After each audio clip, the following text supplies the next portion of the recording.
Peter, Tibor, Paul, Chris, Cliff, Jordan, Lockie, Samantha, Lee, Jen, Ross, Anita, Julia, Adrian. Dean. Hank. and Bob. Okay.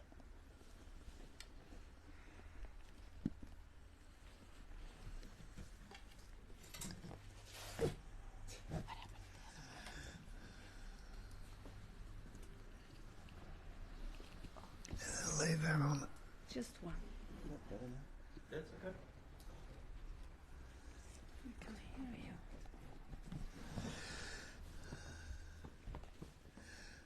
Well, good morning. Morning, Bob. Bob. They got past you.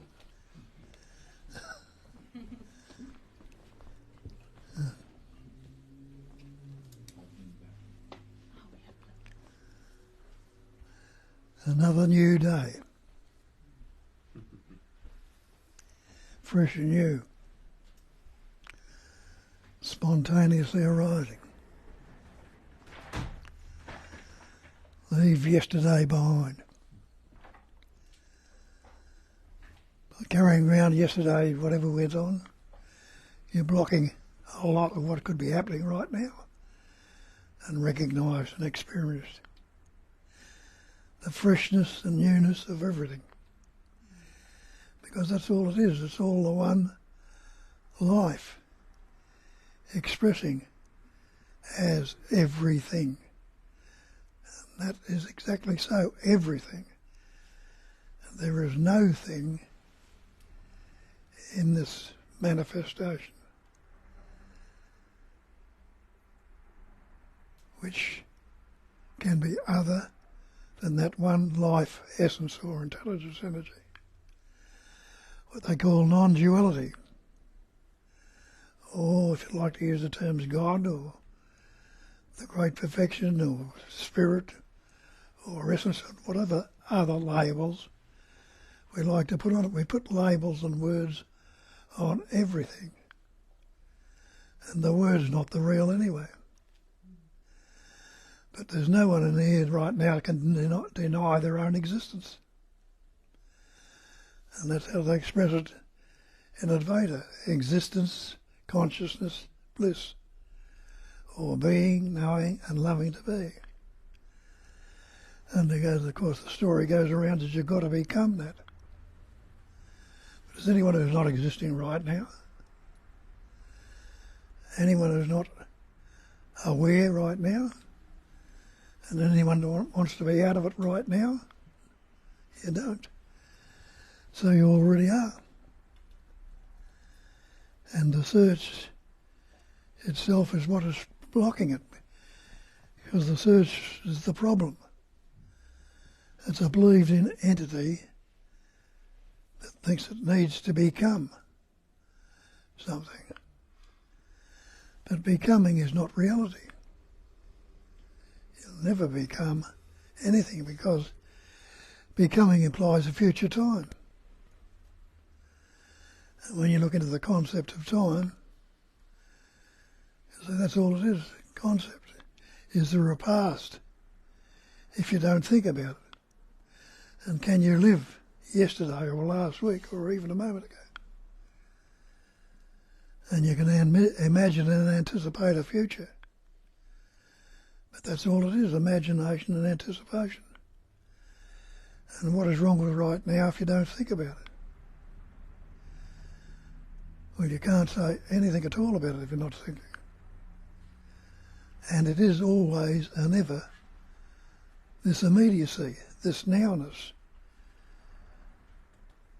Because the past is what was, it's not right now. The future is anticipation. But this immediacy is spontaneous. It's constantly transient, it's constantly changing. But every so-called thing in this manifestation is that. That's what they tell us. I am that. And the that they're talking about, when you look at it, everything is that. Every so-called thing. The carpet on the floor is that. The cat's that. the worlds, the photos, everything else, go outside, the birds, the animals, the trees, the flowers. They're all that. What has changed that is the words we've learnt. And the discrimination comes with the word. And they tell you that the great perfection or the absolute is I am that already. And there is only that. There is nothing separate, though there appears all these patterns, shapes and forms. The whole manifestation, which is that, is appearing in what? Well, it's appearing in space. Well, they call it the basic space of phenomena. This phenomenal manifestation is nothing but space. And space is no thing. Can you grab a point of space or anywhere, or touch a space, or separate yourself from space? Does it have any beginning? Does it have any substance, any boundaries, any separation? It's got nothing, no thing. It's no beginning, no separation. It's just as it is. And everything is the content of space. The very first thing you see when you open your eyes, you lifted the lids away from the darkness that was behind the lids. And what do you see? Well, you say, I see you, I see that, I see the chair, I don't recognise what you've missed. The actuality of the first thing you see is space, is emptiness. And all these things are the content of space. Space is no thing. Has no shape, no form, no beginning, no end. Can something come from no thing? So you and I and everything else in this manifestation are things, which in actuality are no thing. And that's why they call it a phenomenal manifestation. And the definition of phenomena is that which appears to be. This room appears to be full of things. And the appearance is what seems to be so. Because that's the definition of appearance, that's which seems to be so. So it's all seemingly real. But we've taken it on board and looked into it every day. We've refreshed it and looked into the space. And it's seemingly the actual. And we've lost sight of what we are. That life essence or space-like appearance. We've lost the essence as of the way it actually is, no thing. So all this manifestation is no thing. Can something come from no thing? It can't. It's got to appear in something. And you can't postulate or think of anything that could be outside of space. Space is no thing. And so you and I and everything that is appearing right now is space. We've taken the idea we are these things, these bodies, these mind, these persons, separate entity.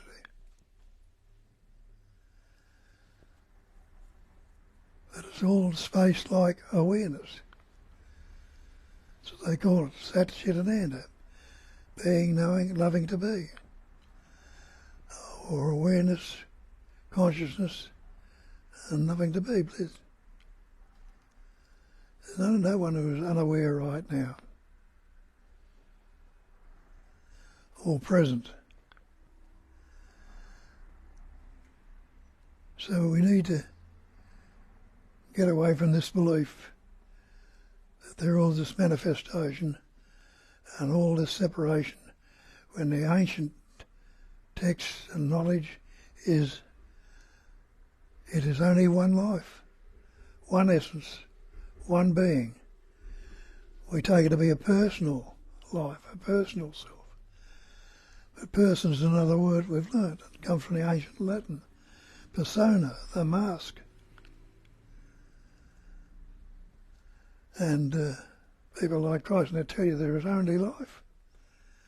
There is nobody who lives the life.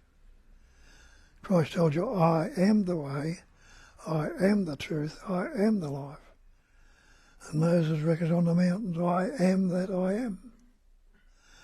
That life, that sense of presence, translates to the primary thought, I am.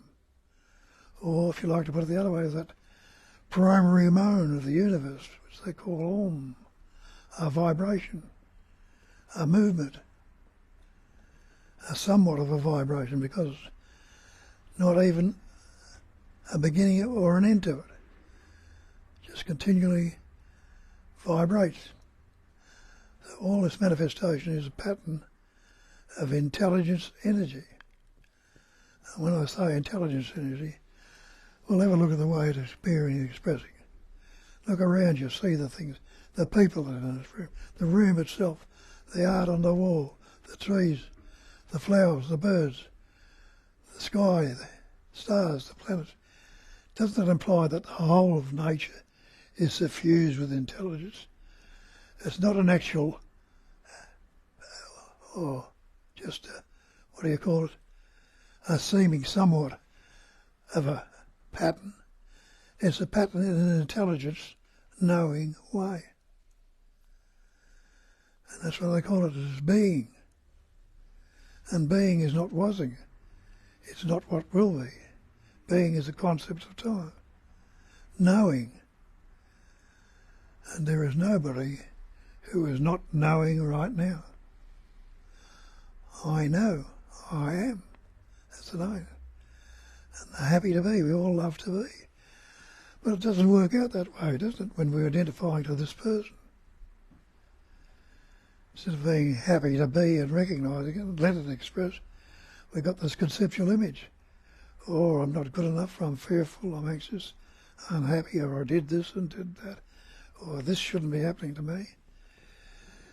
And causing all these concepts and words to appear and seem to be so. Not recognising that the word is not the thing. That's what it tells you in the Bible. In the beginning was the Word. The Word was with God, the Word was God. Realise that that's how they got their understanding of what this thing, God is the Word. All things were made by Him, and isn't that so? Is there anything you can see in this room or know that hasn't got a word on it? And there was nothing made without the Word. So that's what we've done. We've learnt words, taken a belief in these words, without questioning it, without looking at it. And we've got all this manifestation made up of appearances, words, concepts, which we take to be real. They call that the absolute, the great perfection. What can you add to absolute? You realise you can't add anything to absolute. It wouldn't be absolute. What can you take away from it? You can't take anything away from it. It wouldn't be absolute. So nothing to be added to it, nothing taken away. Where does that leave you? As the absolute. Recognising you are that. If you are the absolute, who can ever be superior to you? We've got all these concepts that they're better than me, or I'm not good enough, or I can't do this, and forever. Nothing can be superior to you, and if you're absolute, nothing can be inferior to you. So you're not better than everybody else. It's all absolute. And what would you want from anybody else if you understood that? We want this and want that. Think somebody's got more than us, or less than us, or stopping us from becoming something. But if you know you are the absolute, that is, everything is you, and you are that. And in that recognition, see for yourself how life becomes much simpler and easier for its pure being, its pure knowing and pure loving to be.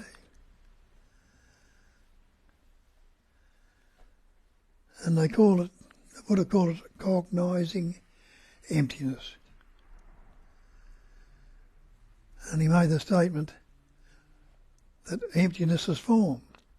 Now we think we are cognising the emptiness, but it's the emptiness of self that's doing the cognising or knowing.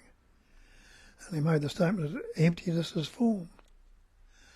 And he turned it round the other way and said, form is nothing but the emptiness.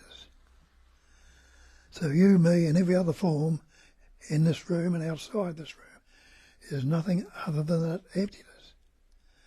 The one life, the one essence, the one intelligence energy that expresses patterns, shapes and forms and appears as everything.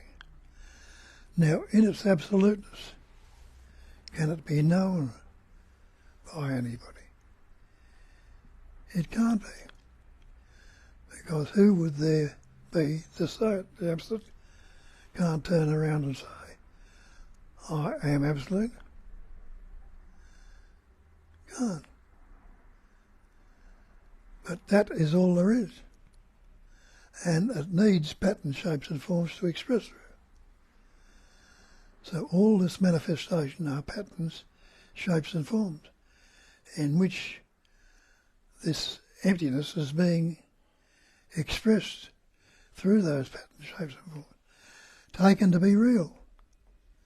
But a little bit of investigation, you'll see that there is nothing that is apart from it.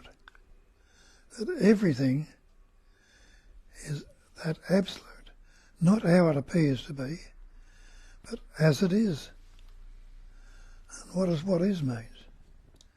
It means it's unaltered, unmodified, uncorrected, no preparation, no partiality, no comparison. It's just this. Only this. This is all there is. Or that. And I am that. I can't be anything else. In grasping that and understanding it, there comes about a change. What happens to this separate entity, this me, that's having a bad trot, or doesn't like this, or they don't like me, or I'm fearful, or I'm anxious, I'm depressed, I'm guilty. All is added onto that me. All concepts, all words. But if I am that, full stop, end the sentence. What is wrong with that is? And you know that, because that's the chair, that's the carpet, that's the tree, that's the flower. You know already that everything is that. But we put the label on it and discriminate it, and not realising that these words, labels, are not the thing. Take the word water. Drink it if you can. Swim in it, drown in it. You can't. Take the word fire, cook with it, heat yourself, burn yourself. You can't. And all these other words, when you look into them, are they the thing? And you realise there's words, no word is the thing. So this manifestation, which is made of words, concepts, ideas, is no thing. Not nothing, zilch, zero, nihilism, but no thing. Means it's got no pattern, shape or form. It is that space-like awareness that seemingly vibrates into pattern, shapes and forms. And we learn the words and take them to be real. And whether you've got the words or not, if you look into it and recognise that, you'll see it won't matter what the words are. If you're not going to take delivery of them and put the energy of belief into them. And that's the main problem. We believe in all these concepts and words. Look up your dictionary definition of belief. an unquestioned acceptance of something in the absence of reason. Means we haven't worked it out, we haven't looked into it. We've taken it for granted what our parents told you, your little Johnny or your little Jane or your so-and-so, because they didn't know it, they put the words on, and we've gone on for there and taken the word to be real.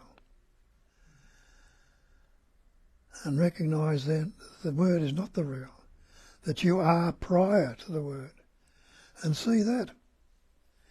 How many words were you born with? You weren't born with any words at all. And you didn't have any words till you were two and a half. Somewhere around that age. You might have been a bit earlier, might have been a bit later.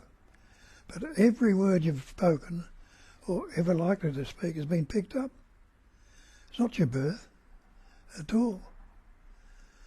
But when you put those words on, you've got the concept of time and space and all these things appearing in it. We've lost sight of our reality, our true nature. And it's only me can be fearful. It's only me can be unhappy. Only me that can be depressed, guilty, jealous or envy. Me is the cause of all the psychological suffering. And they are the effects. The anxiety, the fear, the depression, the guilt, the shame are the effects of the cause me. And this is what all our suffering is. Believing in the cause me and suffering accordingly. What happens if I looked at this me, this ego, what we call ego, and see it was just a concept, just a word I've taken on and believe in. Got no substance, no identity. And have a look at that. See if you can find this me, this I, this ego. You realise when you look at it, you can't find it. So me is just a concept. And the great perfection is non-conceptual awareness. Non-conceptual, ever fresh, presence awareness. And if there's anyone who is not present right now or unaware, well, stay with what is. Remember and to keep expressing what is. And realise that the person is the belief, an unquestioned acceptance of something in the absence of reason, acceptance of an alleged fact without positive knowledge or proof. And leaving everything as it is, the changes come about. Have a look at your life now. Something comes up and you like it. Some idea or thought, oh, that'd be good. I like it. And we don't want the good things to go away. Not realise that everything in this manifestation is transient. It's constantly changing. It's only lasting for a spontaneous throb or pulsation now. It was all spontaneous. So the things we like, they're going to change. And no matter how much you love them, how much you want to keep them there, they're still going to change. And so you recognise that me is the cause of it, and you look at the me, you can't find anything at all that you can call me except a concept, an idea, or an image. I am that self or person. That's a concept. And we call it the personal self.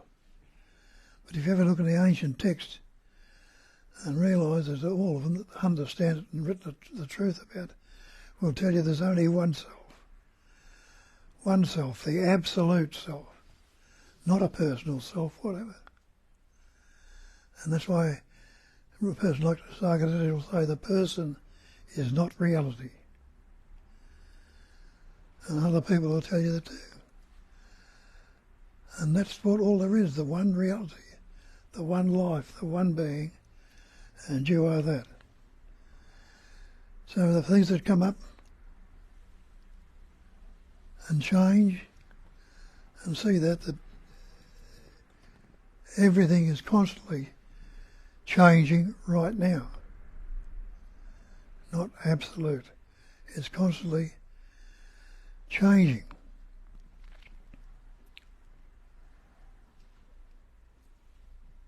And so, in that change, we take on the belief again that I am unhappy, or I'm fearful, or I'm anxious. So me is seen as the cause of all this psychological suffering. It's only me can be fearful. It's only me can be anxious or depressed or unhappy. Me is the cause. And the anxiousness, the fear, the depression, the guilt are the effects of the cause. Now what's cause and effect? Isn't it so-called karma? Cause and effect. We've got all this conditioned idea of karma. If we do this, this will happen, and all the rest. And so are locked into it. But what would happen if I asked the question and looked into it? Can there be an effect if I'm not relating to a cause? Well, if you're not relating to it, can you say it's good, bad, or anything? You can't. So it can be free of all this karma and all this psychological suffering by knowing the truth. And that's what they tell you, know the truth and the truth will set you free.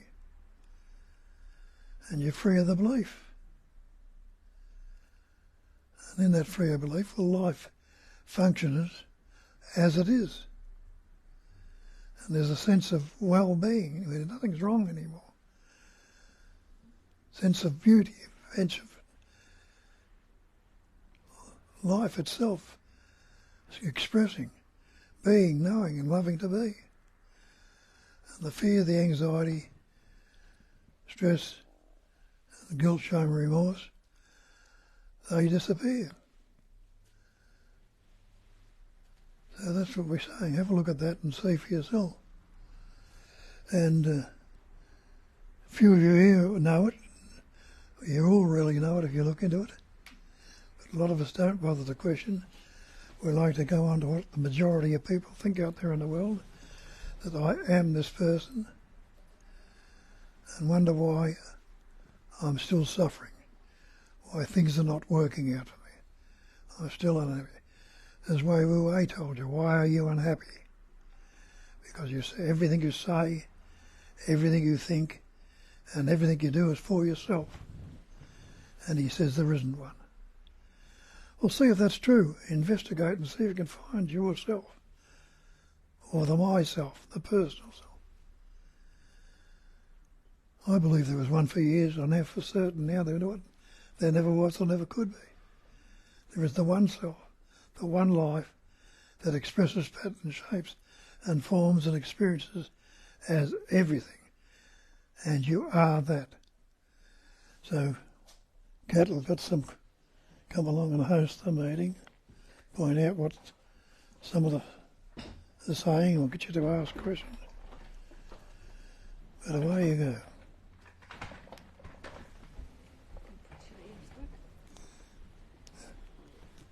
And in recognising it, recognising yourself, you realise that others that have set it down through the ages knew what they were talking about.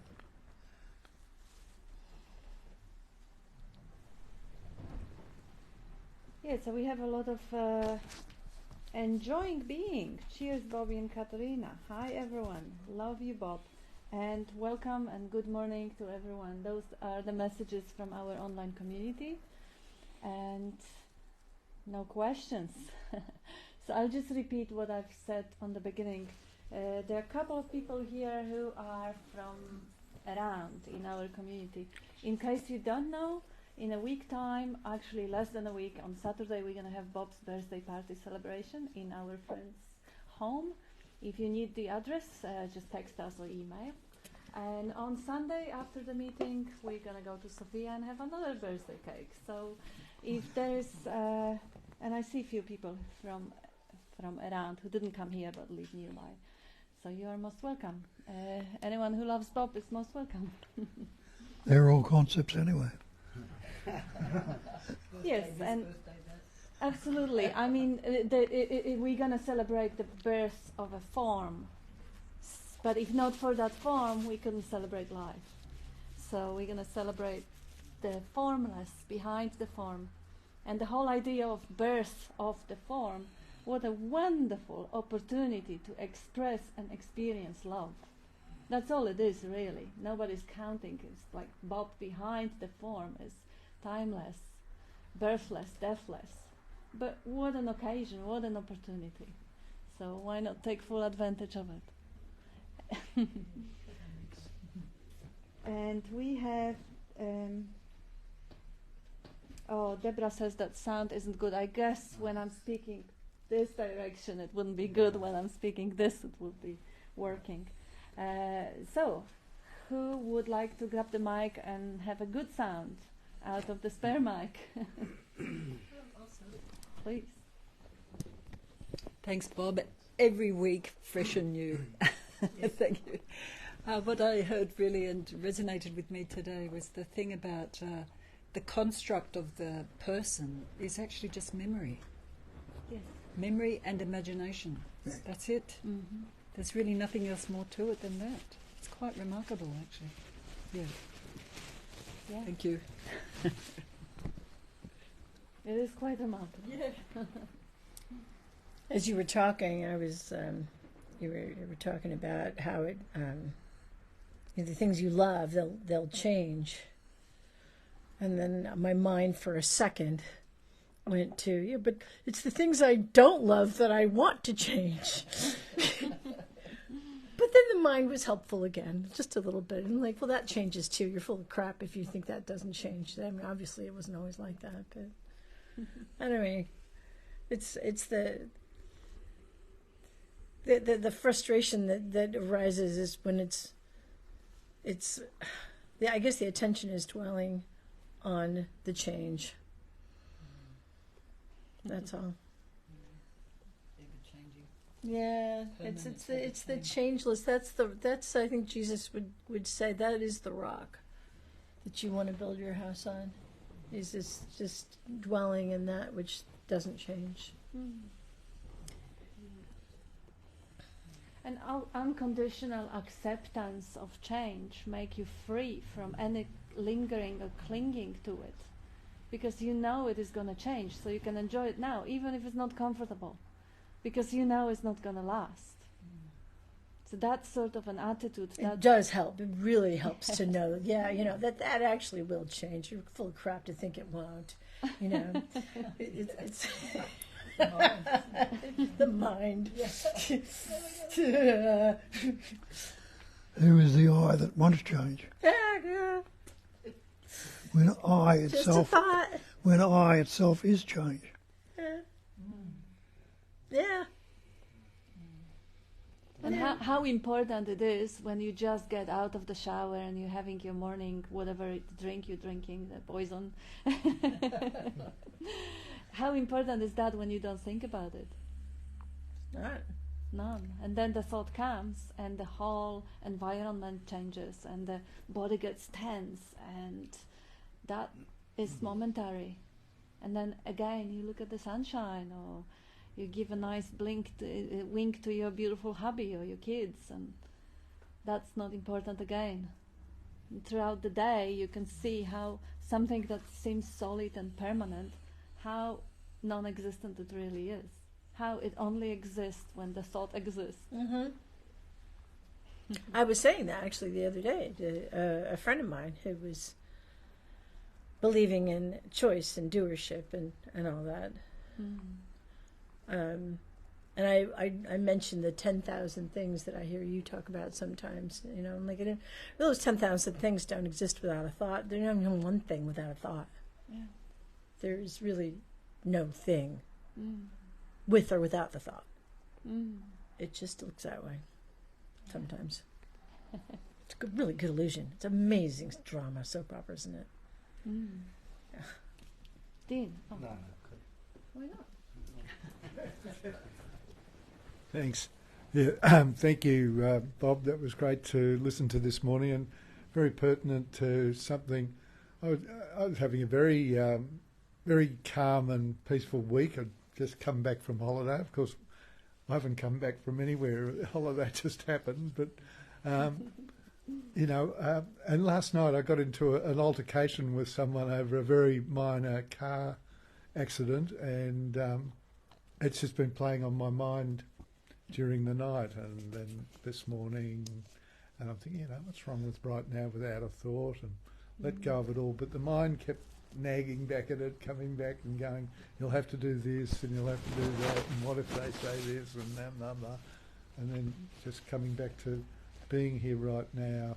And but, it's just like some incident can seem to knock you off your balance for a bit, and the mind just starts chewing away, and there's no one there to turn it off or do anything about it. But it's just the recognition that the mind wants to, or seemingly wants to take you back into a drama, and then there's the me that's got to play the part in the drama.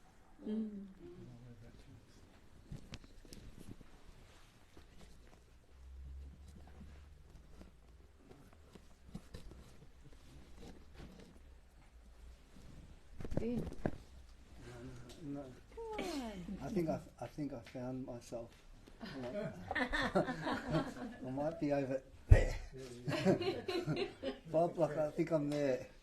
Right there, Bob. Oh, they're gone. Nearly there.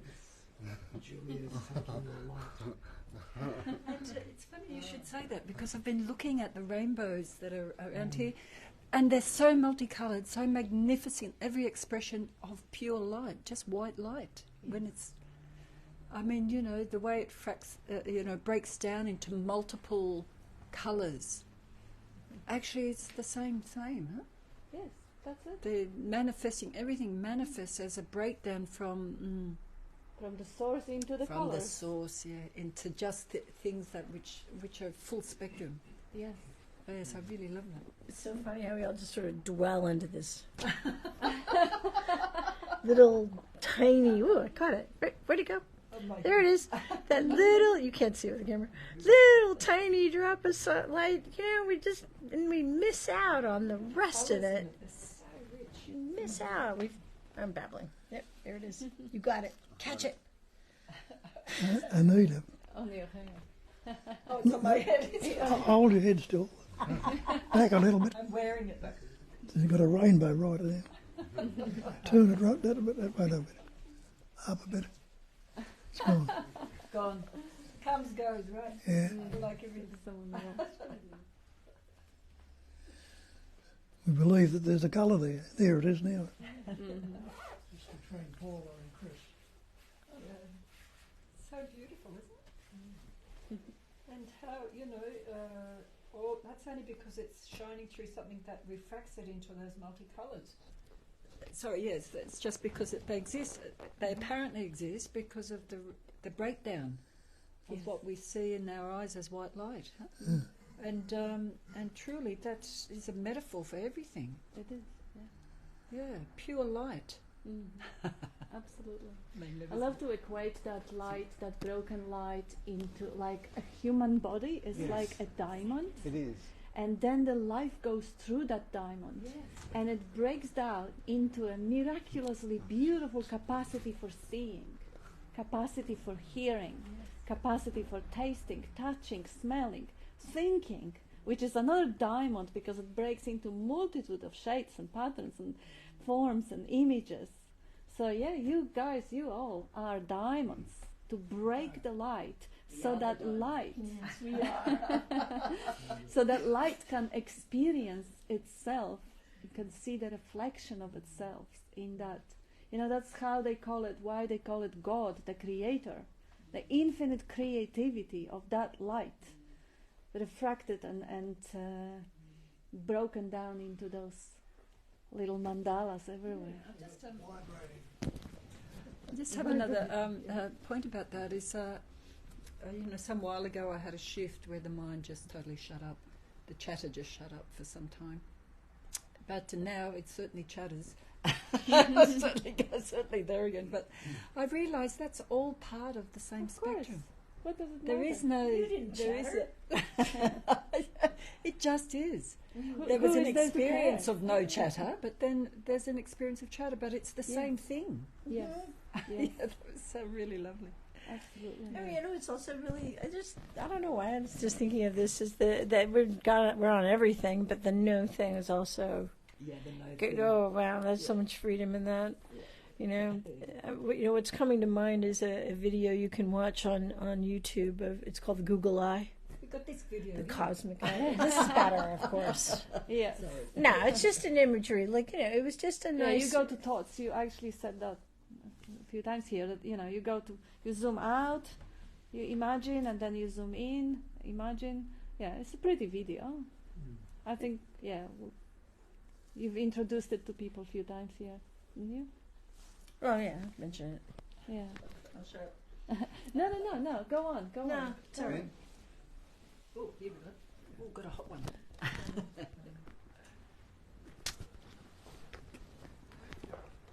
Thanks, Bob, for the talk. I've just got a question about goals, aspirations. Yeah, so if there's no me, can you explain like the opportunities? Like, say, like if you want a career or you want to get a house or like those sort of things. If there's no doer, how does that work? Like, I get a bit confused with that. Like, yeah, because like you still have personal goals. Well, yeah, that's can you fine. explain a bit about that for me so I can understand? There's only life, like that tree outside there. I think that's going to grow of itself today. I think it's going to do it. Or when the seed falls into the ground and the sun and the earth and everything hit it and brings it to life. The same with you, with your mother and father. If your father didn't eat the food and the food, how could that sperm form and life? Did you say you had any beginning as a person? As that food eaten by your father, you're totally different, and the same with your mother. That energy patterns and experiences everything, but it still only appears to be so. Like that colour on the wall and the colours we're talking about. Are they real? No. They just appear to be colour. But when you look into it, it's not as it appears to be.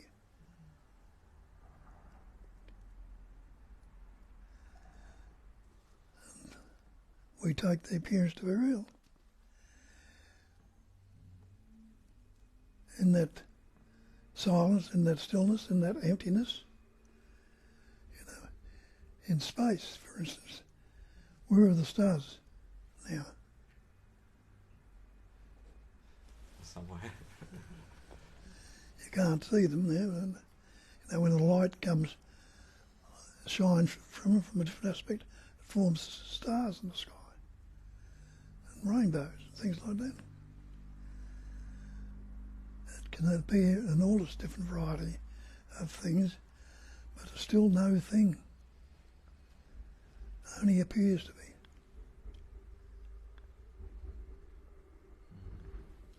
Okay, thank you.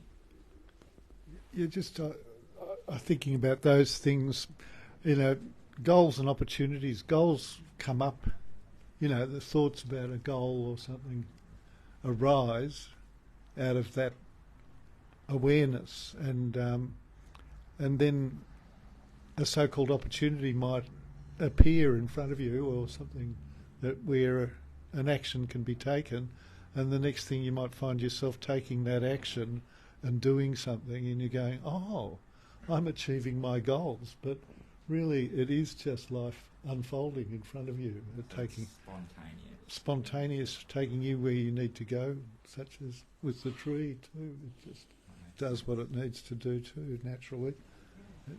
And the other thing I've noted is that life wants to live. There's life lives through life, and life wants to live. There's an innate kind of drive, or what maybe drive isn't even the right word, but it's this expression of living, and that manifests as thought and idea, as keep you safe, and do this, this will be good for you. Do that, don't do that, that won't be good for you. To me, that comes from that innate thing that life wants to live. And what is life? What is it? But no doubt, the huge thing with most of us is around safety and wanting to live. And it manifests like that with goals and achieving this and doing that. That's it. And it's just a natural expression. Beautiful. And it is actually a drive, isn't it? The urge. Whether there is an urge to have a chocolate ice cream, or whether it is an urge to get promotion at work. It's just what arises in a system, the urge. And now if that urge is emotionally charged, the body will follow the urge. There's no space for any I to have anything to do with any of it. Like the I doesn't beat the heart. There is innately that capacity there in the body. It's beautiful. Like, with that freedom, Cliff was a member of a parliament without a desire to be one. He just shown up, and life took him this way. And then, there are people who, writing books, or I did the cards and stuff. It was no desire, plan, or vision. It's just an urge which body acted upon. And if if you ask artists, musicians, or painters, or photographers, how do the real art happens? You will see that it truly happens when they get out of the way and let life drive them. Let life just act through. And the mind is only the force which takes credit. I did it, or I'm planning to do that. It only says I and claims what life does spontaneously. It's quite incredible to just walk through the day and see how little, and you will find it really is nothing, that the I really does, apart from claiming whatever has already happened spontaneously. And I also wanted to actually suggest, Julia, maybe it would be easier to just put a link in the description than just instruct people to Google something, because it is a nice 3-minute video that you're referring to on that, zooming in, zooming out. But it's just much easier to click on the link than to describe where to Google, where to find it, and so on. Under the video, so anyone can just click and get straight into it. It's a little 3 minutes entertainment, which kind of loosen the boundary of perception. It's sweet. There's a nice example of that goals and all that sort of thing came up through the week. There's a paraplegic archer in the news bulletin on TV, and he was in a pretty bad way, and he in hospital, and then he realised he wasn't going to be able to walk, and so he's in a armchair, in a wheelchair, and he said someone gave him a quiver full of arrows and put a target in front of him and said, he said, "Oh, I'll have a go at that. If I can hit the target, I'll have a go at that." He's now in the paraplegic Olympic team. And he realised with that there was a great ambition and there was a great achievement just in that. But he didn't do, all he did was thought something presented, and he thought, I'll have a go at that. So that's how it can manifest without any self-centered interest or ambition coming into it. You can also see the animals, when you see the big pack of wolves, there will be an alpha wolf. Or you see the chimpanzees, there will be an alpha there. How did they become leaders? Did they fight or have ambition? No, they actually just life directed them to challenge, because that's in their genes, to challenge their own strengths and find the strongest, because that's what matters in the animal world.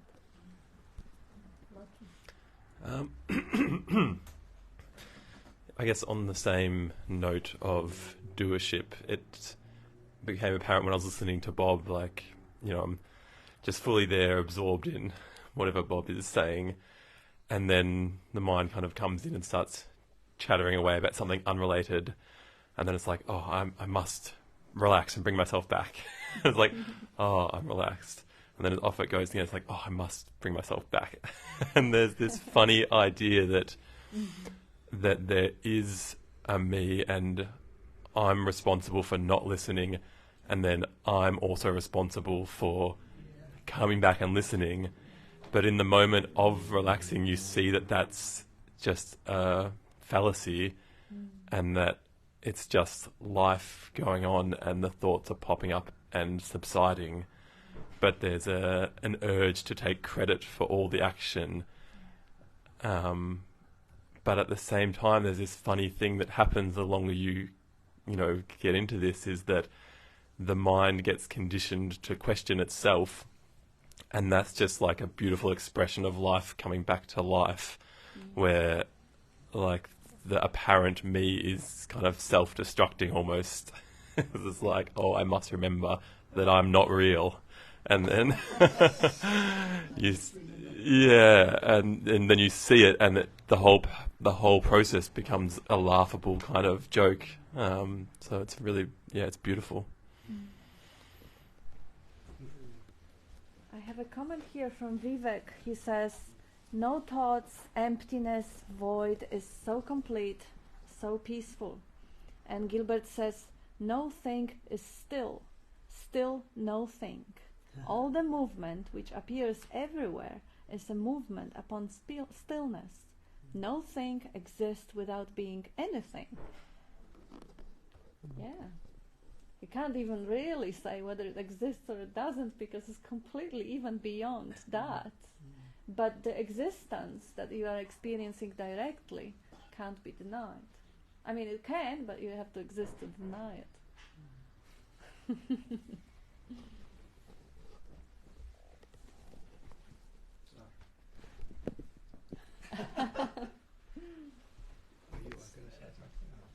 Oh, yes.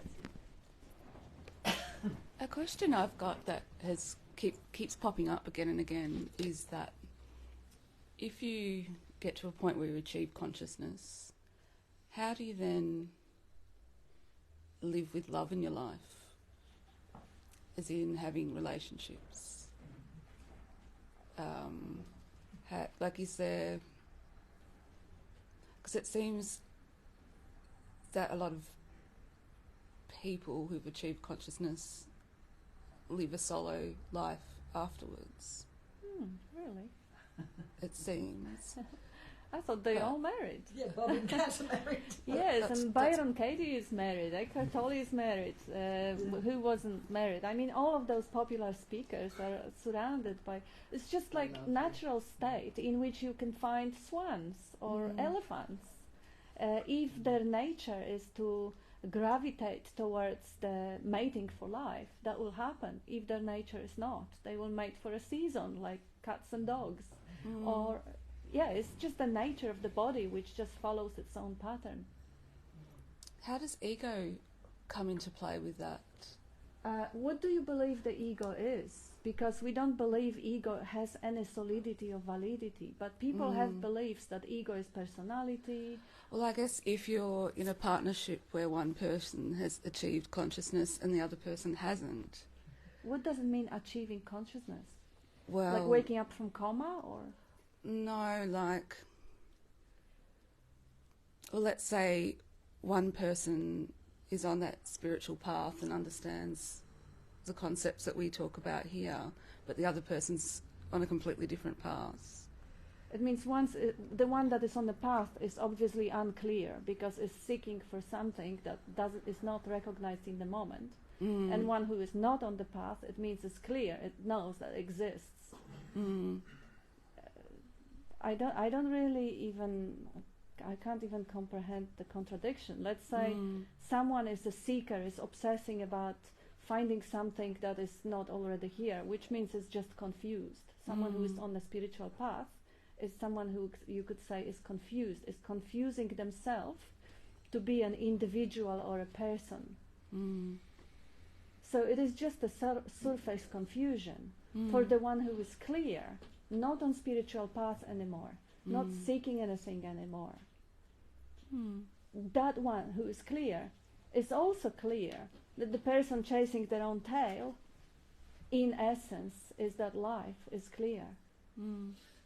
So I would say probably not even engage in conversations on the topic, because it just feeds the chasing their own tail.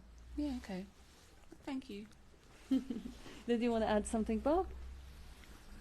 Well, everybody's already that and always have been. Yes. Just a matter of ignoring our true nature. We ignore our true nature and think we are this person, and we act from that point of view, which is a wrong point of view. So the problems arise because of that. I think this is this nice saying. I always found it entertaining until it really landed fully. The only difference between enlightened and unenlightened is that unenlightened believes that there is a difference. So if I am unenlightened, I believe I'm separate, I'm limited, then I believe Bob is superior and I'm inferior. That is just a belief. Don't you forget it. That is just a belief. But when I look and I can't find that separate self, and I realize there isn't one, there is just life, the same life looking out of my eyes and his eyes and your eyes and the eyes of our cats, and any vessel which expresses that life is the same life being expressed. Then I understand, of course, there couldn't be a difference. Even if there is a belief floating on the surface, no, you are superior, I'm inferior. That's just a thought.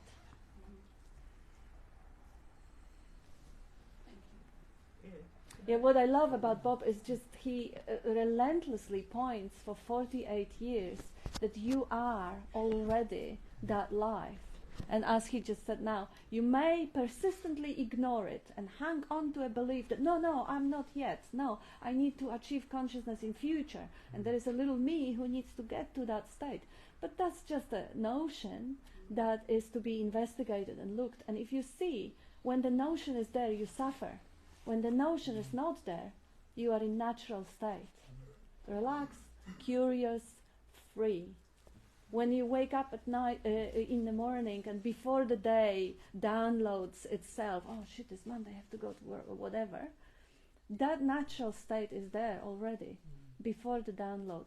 When you pause the thought, he has that beautiful little saying, a book is titled, What's Wrong with Right Now If I Don't Think About It? And in that moment of no thinking, who is superior, who is inferior? Who are you? And how unenlightened or enlightened you are or not. Nothing can be said. It's just pure experiencing. Just like the natural state in which animals are living. They don't have thought that tells them that they are separate. They're free. And it is not to, go down beyond the capacity for thinking and become an animal. That's impossible. But being free from that belief which is causing suffering. And then life just unfolds, like Anita was beautifully saying. Mind sometimes is quiet, sometimes it chatters. But if there is no one there, no one could be found who has a problem with that. Yeah, let it chatter, let it be quiet. That makes life effortless. Yeah, and life goes on. Life continues. It just keeps going on. It keeps unfolding. And that's the excitement, really, or not the excitement, but that's the point of existence, right here, right now. And the way everything shows up is absolutely beautiful. So I think in the earlier parts of my life, and sometimes happens now too, the suffering identifies with the mind chatter that comes up. But now that just drops a lot quicker, but life still there's children and cars and bloody bills and all the same. And ambitions, maybe. Yeah, whatever. Life keeps going, but there's less opportunity to get teeth stuck into an identity that's doing it. That slips off a lot quicker. Yeah. So I'll just say probably the same thing in my way. Yeah. So I'm in a cafe having a cup of tea with a friend, and the teapot doesn't work properly, and the tea's coming out of the wrong hole. It's coming out of the top, and I was, fucking teapot, they never work in these cafes, right? And I was really not irritated, and my friend said, stop, put the teapot down, okay, become one with the teapot.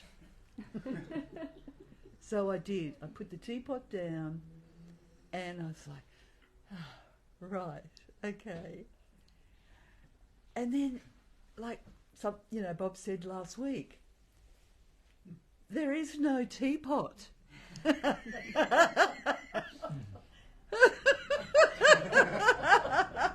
There is only love. The love's not, it's like, and also read in one of your photograph books just a couple of days ago, and I can't remember exactly, one of Bob's pointers, like the sky and the clouds passing. That's all it is, in the blue sky. That's it. Really simple. It's so simple. Yeah, identification. It's identification. Or, the contraction around the... I take the state. The contraction around the thought or the idea. And when you see that there's a contraction, you can, it easily comes and goes, and it doesn't hang around as long. That's certainly an experience here. I'm sure others have other experiences. There is a comment here. Vivek says, in void, emptiness, still I exist, the ever-presence. Yeah, whatever you define as I. And Gilbert says, consciousness is all there is. Consciousness is not an achievement. Life is all there is. Simple. And Bradley of the Stasi, in reality, nothing happened. The unborn, unborn remains timelessly unborn. And Vivek says, if we identify the person, things then mind, ego, duality is at work. If self is recognized, then all is self, and then there is no mind, no persons.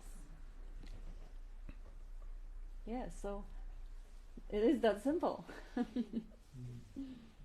As Bob said 10 minutes ago, it's that simple that we miss it and we ignore it. That's why it's called ignorance.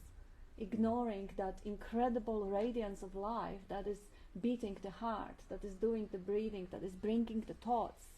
Because nobody, even the credit-taking thought, nobody thinks it. It arises. Thoughts are arising. According to the environment, conditioning, the whole world, the 10,000 thing, plays out in what thought is going to arise next. There's no one who thinks it. So recognizing that life is all there is. And life beats your heart. Life gives you the next thought or desire. That and stop ignoring that life. Because what happens habitually, we think, yeah, that's not important, that's for granted. I exist, so what? That's boring. Give me some juice, some drama, something to interpret or understand or make meaning of. Or what's the meaning of that? Or what does it mean to me? Or what's the meaning of life? None of that would be possible if not for that open field of consciousness that we ignore. That is the main thing. That is the only thing that really matters. Because those thoughts, those ideas are just coming and going. They're not worthy of attention. the attention will go there because that's how the whole machinery is programmed. But what really deserve acknowledging is that incredible mystery of existence, rather than the content coming up, the smells coming up, the sights, the thoughts. They're just content. Adrian? I was just worried about the poor awareness. It's always been overlooked.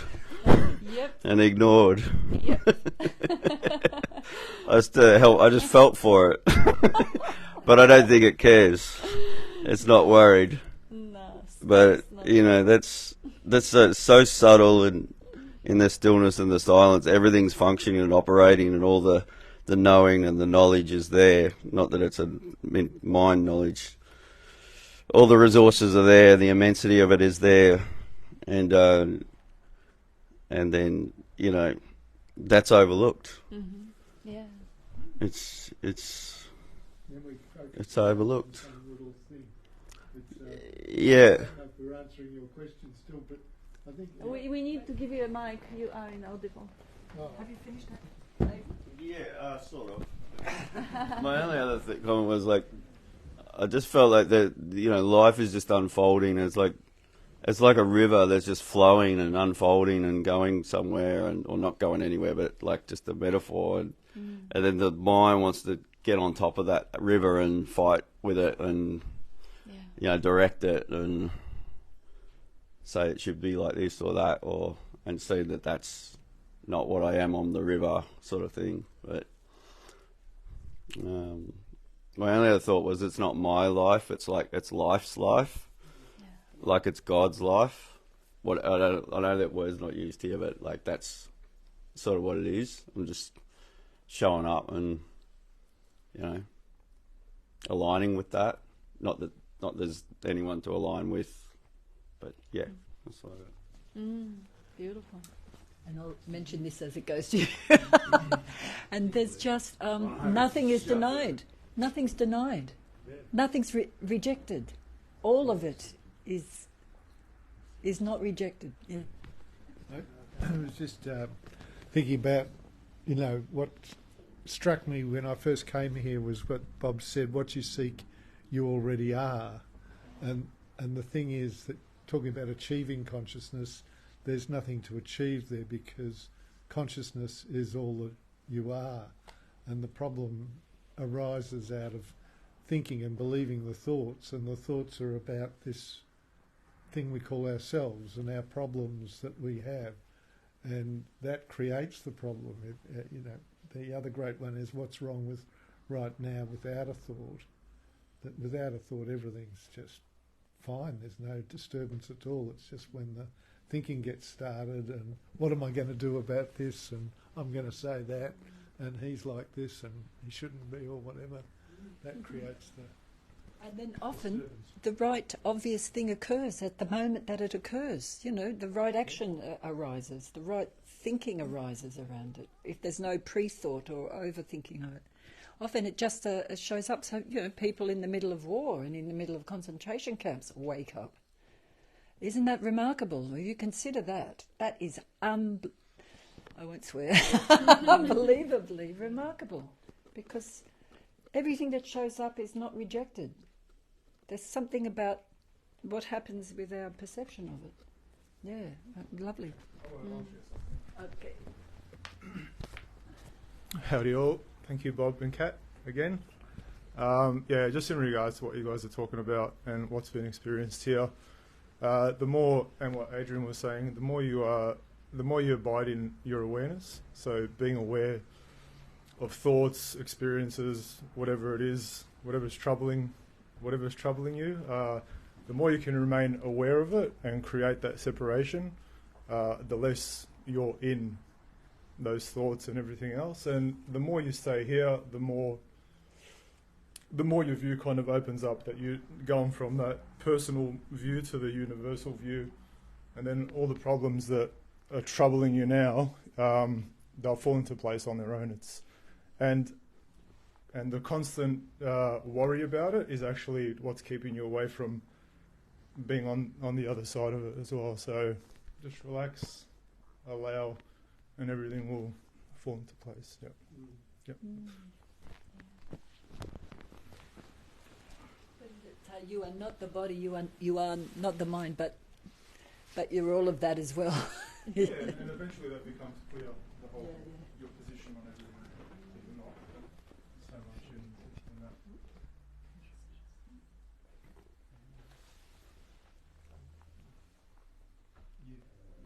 You. Nothing. All right. So, well, thanks, Bob and Kat. Yeah, for relentlessly pointing for. How many years has it been now? Like 48. 48. Just yeah. Wow.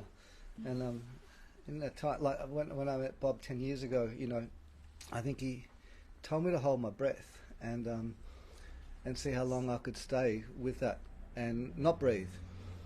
And then, and in that it was really fascinating because then you have no choice but to really fine-tune your attention to see the essence of life moving the body to breathe, because you can't just stop breathing. Perhaps someone can with finely skilled, but generally you're going to breathe again, and it's totally automatic.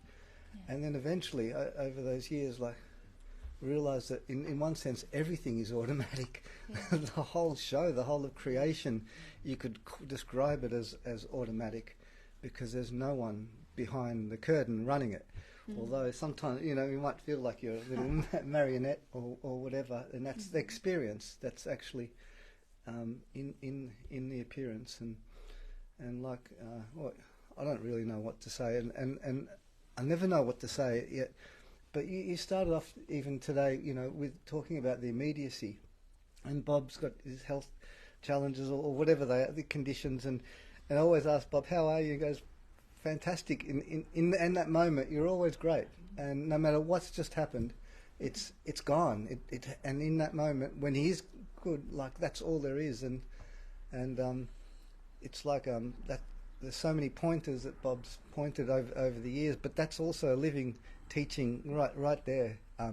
Just the presence and the daily living, and somehow, I don't know how, but that's happening here. The same thing. Like I don't have any problems because it's always the immediacy, and in the immediacy the words come. In the immediacy the actions happen. Movement happens. You know, you talk about relationships, and it's like, in relation to what? Like, this is what's happening, and if it happens to be a people there, that is the thisness. That's the whole of creation expressing in two people talking or interacting or a group or whatever it is, and it's sort of the end of relationships in one sense, and somehow I don't know how. I don't think you managed to teach me this. I think it's not like that. It's the whole of creation conspired. It's a conspiracy, I tell you. It's a bloody conspiracy, Bob. It's an automatic conspiracy too. And so somehow there's an expression of this gratitude and love for you and Kat, and for everything though, like for the whole of creation, because it's like with these diamonds or these. Or maybe more like this is a common experience where this body, this vessel is a crystal. Like, and I'm not saying it's not superior, or not in that sense, but it's reflecting and refracting everything. The whole of creation is refracted in this, and so no experience can be personal, or nothing is actually personal because it's a reflection of the whole show. It's amazing, actually, like, because. How can there be a problem? Because I mean, there could be a problem, but it's not. It's part of the show, expressing as appearance of a problem, and it's always the whole show. And I don't know. There's just a lot of gratitude and love to be here and with you and everything and nothing. And I'll shut the fuck up.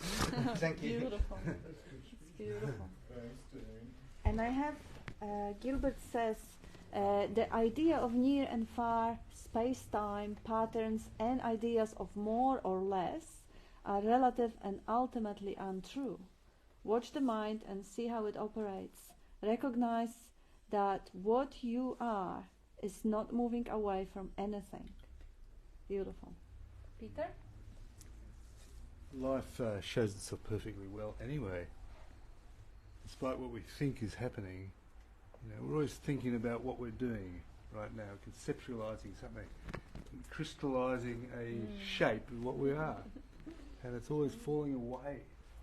Lucky you said, I must do this or something. It's already past, isn't it? It's already gone.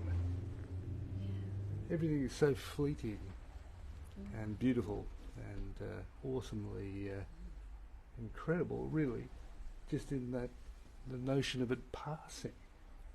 Everything goes away. It's incredible.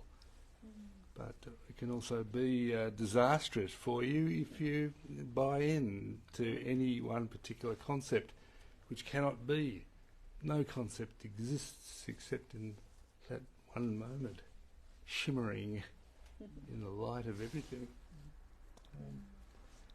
When I was I started off in my career trying to be a biologist. Right? I had this idea, a box idea about being a marine biologist. So I got a boat and I did a lot of diving. The reality of it was that that concept was hard to bear. It was horrible, really. I had to fix the boat all the time, and I was very cold in the water, and all that sort of stuff happened.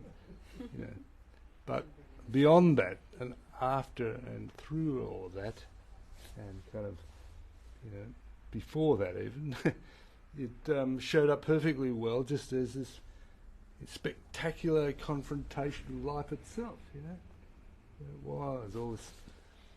I remember one moment where I was swimming in a bay full of fish, just me, and this morning went out in the bay and got in, and I could, everywhere I moved, all the fish were just moving away. It was the most amazing thing, absolutely incredible. And that encounter, the freshness, the beauty, that simple encounter with those fish was enough. And impossible to put into words. I couldn't write a PhD about that, so I gave it up. Beautiful. Yeah. And I have Ariel says, a session full of gems today. Thank you all. Yeah, we still have another few minutes. No. I was saying, we still have to live in the world. The experience is we still have to live in the world. And there's probably 50 times during a week where something might briefly feel pretty personal. An incident or something in traffic or something, blah, blah, blah. And that's okay. That's all okay. The thing here is it's more like how quickly can the undisturbed be let go? I mean, the disturbance be, not that there's anyone letting go, but it's more like coming back, the space recognising itself again, being and operating as the space, or coming back as that space. And then that stuff, it's like on the top, it'll just dissolve quickly. So I think that's realistic, rather than I'm just rocking as the space all the time and everything's fucking clear and fine. So at those abrasiveness is dissolve much quicker when sort of the recognition as the space again sort of thing. Yes. Yeah. And there's total freedom. Yeah, from any surface level goings-ons. Anyway. Yeah. We'll have to fight with you about that later at the lunch. Sorry if I didn't say that perfectly. No, it's okay. No, you did. Yes. Yeah, Bob often says it in a very similar way, that it is, nothing lingers. The attention naturally goes to functioning whenever it's required. The attention goes to the thinking when thinking is required. Sometimes attention goes to thinking habitually. The attention goes where it goes. Yeah. But if your heart is with the truth, that's where it returns. When attention is relaxed, it returns to that space, to that truth. And over time, it seems like there is over time, it stabilizes more and more. Like Bob was saying, he left Nisargadatta, he says he'll never be caught up in the mind again, and within minutes he walked out of the door, he was caught up. But it wasn't the same, it didn't last that long. The habit of attention and embodying the thought and believing in the thought was still there, but it didn't last because it was already questioned. It was already kind of, the foundation of that belief was broken. So the habit was lingering, but the foundation was broken. And what a freedom, what a different way of living if you prioritize the truth, the miracle of existence, over the interpretation and the content, what things mean. Even when the attention goes into it, it doesn't linger. I also often get a question, and this is beautiful. This is just a beautiful expression of love, because as Dean mentioned, Bob has challenges, and people may understand that witnessing someone you love being challenged may actually be harder firsthand than yourself being a challenge. And what a lovely thing to say or to ask, oh, how are you holding up? But I don't quite understand the question, because for me to get to step back and have an overview and make meaning of the situation is almost inaccessible anymore. My experience of the whole situation is, here he is, love of my life, he's here, how wonderful. So the experience is pretty good. I mean, there will be moments when there is pain appearing on the face, and that will be difficult, but it is not right now. And usually when people ask the question, that's not right now. What? Only when she slaps me around the room a bit. He's got a good fantasies, doesn't he?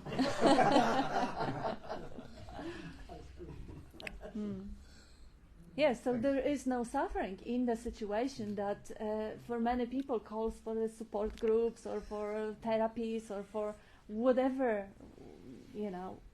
those things exist, and wonderful that they do.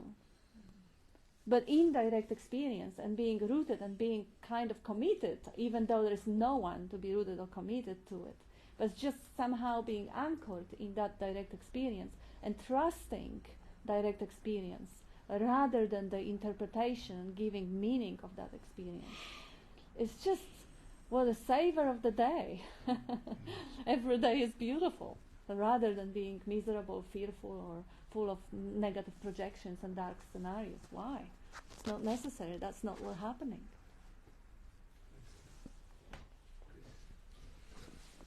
So I've been thinking, I've been thinking a bit about rainbow, the notion of rainbow that's sort of been showing up here in the room. I remember as a child the magic associated with rainbow, the myths and the fairy tales and the stories and the seeking, and particularly the idea of the pot of gold at the end of the rainbow that showed up so often. And I was so interested in this that I actually, tried to pursue rainbows several times, having my parents stop the car or walking in the bush and just finding the source of this rainbow thing here, so that whether there's gold or not, at least I was at the beginning place of it. But I never found it, of course. The closer you got, the more ephemeral it became and turned into moisture and lost its colour. Much like seeking, I would think. That only with a bit of perspective, with a bit of distance and appreciation, the true beauty is there, and it's real. Just as it's unreal when you're sort of trying to break it down and understand it, it's real via appreciation from a distance. Just a metaphor that has been occurring to me. I love rainbows still. Still try to chase that. Chris, there is a town in the Southern Mallee called Rainbow, and they have a motel there called the Pot of Gold. That's where it is. But like Chris, I've been considering that rainbow, and it's obviously a conspiracy. It's completely disappeared from the wall. and it passed through a transparent medium. And that transparent medium allowed it to express in the spectrum from red to ultra. Is it infrared and ultraviolet at the other end? What is this transparent medium? Well, someone's already suggested that if we're very still and the mind is balanced, the whole vista can open up and we may see the light, we may see that light. More often than not enough we see the scene, but there's something else, and it appears as a transparent medium. And that transparent medium has been expressed in the words a glassy essence. That is our glassy essence. I was talking to Cole the other day, and he was saying, somehow he used that phrase, this glassy essence. I thought, where does that come from? So he didn't know, or he couldn't remember where it came from, but it just seemed so apt to this base of everything. Anyway, I looked it up. I Googled it, and I eventually found they come from Shakespeare, from a play that Shakespeare wrote. And it's amazing language, so I made a note of it. See, we're talking about rainbows and things. It's from measure to measure, from measure for measure. It's spoken by Isabella. And she's arguing a case for saving her brother, Julio. And Julio is going to have his head cut off because he impregnated this young woman. And the law at this time had lapsed, but this deputy who was standing in for the Duke had decided that these laws had to be, guarded and enforced. So he was going to have the executioner cut off Julio's head. And Isabella, in her argument, she's working through different arguments, and this fellow is just ignoring it. He's very cold, unsympathetic. She gets to this point where she says, "Merciful heaven, thou rather would with thy sharp and sulphurous bolt split the unwedgeable and gnarled oak than the soft myrtle. But man, proud man, dressed in a little brief authority, most ignorant of what is most assured, his glassy essence, like an angry ape, plays fantastic tricks before high heaven, as make the angels weep, who, with our spleens, would all themselves laugh mortal."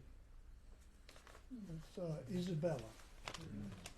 So that's the glassy essence that Shakespeare spoke of, and it appears as it is expressed everywhere in this room.